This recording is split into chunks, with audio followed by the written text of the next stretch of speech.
the Ultimate Fighter. I actually was I was supposed to go with him to when he fought Paul Daly, but I had I showed up to camp late, and he'd already been working with another kickboxing coach for that bout. And he said, "Don't worry about it, just stay home."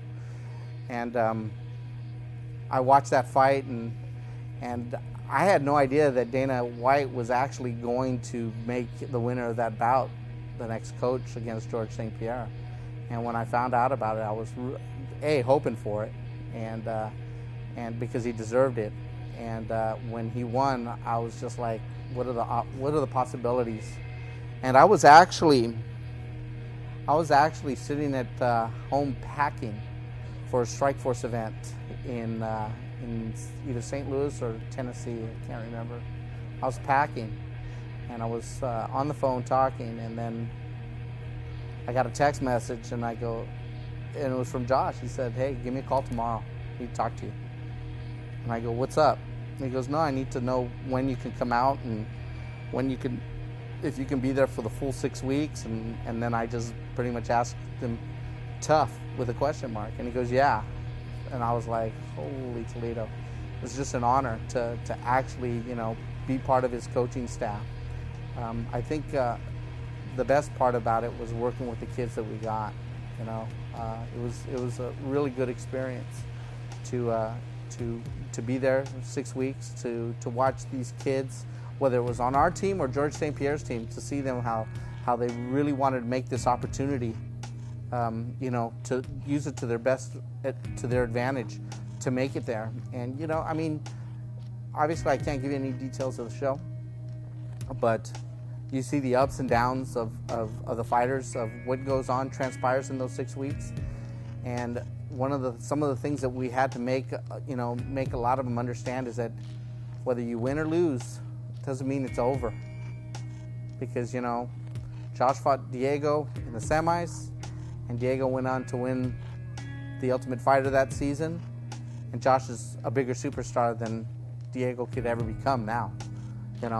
So it's not over. It's what kind of opportunity you make of it, and that's what has to transpire. Just because you win, you lose, you don't go home with the Ultimate Fighter trophy. Give it your all, 100%, because it'll pay off in the end. And they're fortunate because they're a pool of the final 28 that got picked. 14 make it to the house, and those 14 are, they're going to be known for quite some time if they make that opportunity and use that opportunity to the best of their abilities and their advantage. I think one of the nice experiences that I take away from that is seeing how these kids work so hard to try and make it to the top of a sport that is just becoming mainstream. They can control their own destinies depending on what they want to do with it. If they go to the right school, if they train with the right people, if they put 100% into it, they can control their destinies. But I think one of the things that I take away from the sport is a lot more respect for it.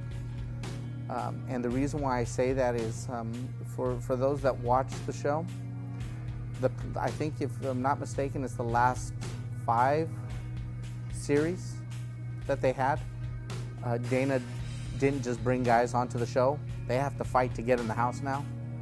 They wanted to see if they're really fighters. So when you sit in a gym that's set up as a sound stage, and you see these kids walk out to face each other to make it to the house, and you don't hear the screams of 20,000 people. There's no cameras to televise it. There's nobody else watching.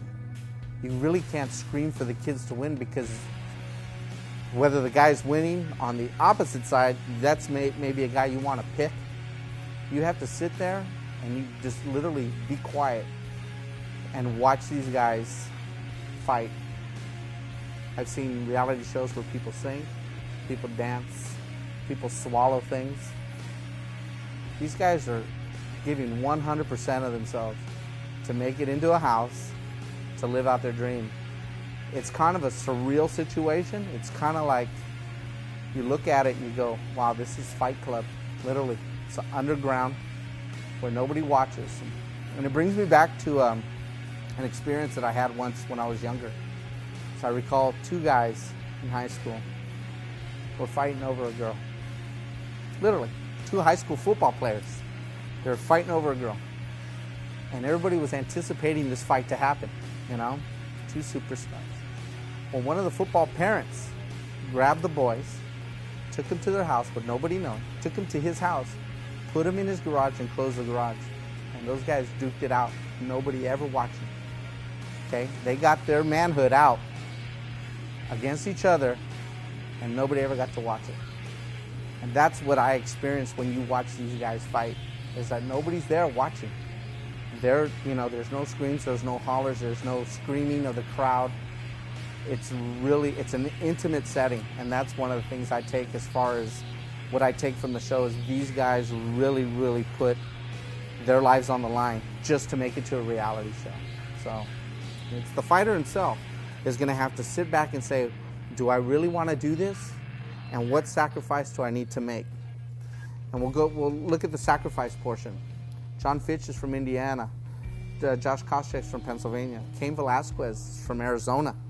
I can go on and on. Who's over at American Kickboxing Academy, and where they come from. Very few of them are for the Bay Area.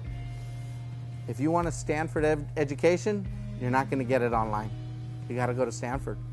So if a fighter really wants to make that sacrifice, you have American Kickboxing in California with a good reputation. You got Greg Jackson's, which is in New Mexico. You got the guys in Florida, I forget their name. Comes off the top of my head, but you know who I'm talking about. Those are the places where they're going to have the resources if you want to really make that jump. But then again, you always have that diamond in the rough that's just going to pop out of nowhere, pop out of nowhere. You got Omar Figueroa, who's a boxer. He's a diamond in the rough, and he's here in the Valley. Is he going to utilize that opportunity? I pray to God, that kid's good. And I've been fortunate enough where I've talked with his father, and I'll be working with him as far as wrapping his hands and working his cuts. So, is there somebody going to be from the Valley? I believe there will be. The sport's getting bigger and bigger, and who knows where they're going to come from. Hopefully we can get a Strikeforce event here in the Valley. That's what I've been trying to get Bob to do. Local fighters with a couple of 3 main headliners would be great here at State Farm Arena. So we'll see what happens.